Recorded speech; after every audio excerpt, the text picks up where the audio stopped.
আসসালামু আলাইকুম। Hey guys, সবাই কেমন আছেন? আজকে আমি যেটা বলতে চাই সেটা হলো আমি একটা জিনিস লক্ষ্য করেছি যে লোকজন খুব কম পানি পান করে। আর এর মধ্যে দুইটা রিজন থাকে।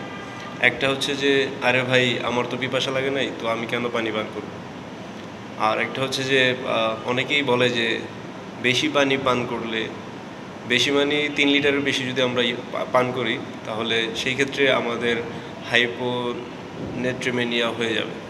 হাইপোনেট্রিমেনিয়া অ্যাকচুয়ালি মাল্টিফেসেটেড হয়ে থাকে, যেটা আপনার বডিতে 3 থেকে 4 লিটার পানি পান করলে হয় না। So I just to give you some idea, আপনার কিডনি সারাদিনে 180 থেকে 200 লিটার পর্যন্ত ব্লাড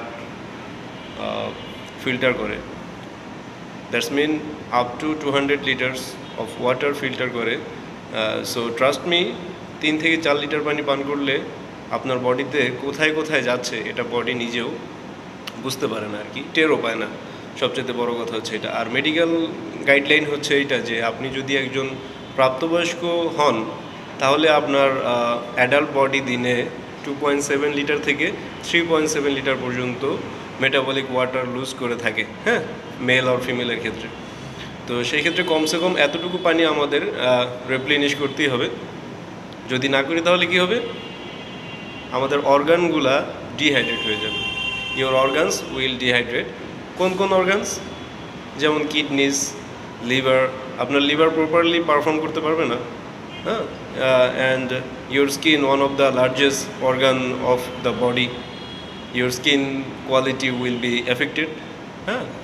কিডনি এবং লিভারের মধ্যে আপনার শেয়ারেড ফাংশনস হয়ে থাকে। যদি আপনার কিডনি পর্যাপ্ত পরিমাণে পানি না পায় সেই ক্ষেত্রে সে প্রপারলি টক্সিন রিমুভ করতে পারবে না। তো তখন কি হবে? ওই কাজটা লিভার করবে।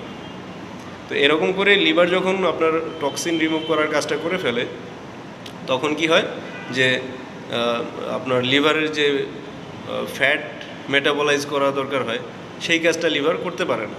সো এরকম অসংখ্য রকম সমস্যার সম্মুখীন হতে হবে জাস্ট বিকজ আপনি পর্যাপ্ত পরিমাণে, হ্যাঁ, সাফিসিয়েন্ট অ্যামাউন্টে পানিটা পান করতে পারছেন না। আমি আবারও বলছি, 2.7 থেকে 3.7 লিটার পর্যন্ত আর minimum recommended water intake for female or males. So এটা মিনিমাম, এতটুকু পানি পান করেন। যদি অ্যাক্টিভ থাকেন তাহলে এর থেকে বেশিও পানি পান করতে পারবেন। I hope this is clear.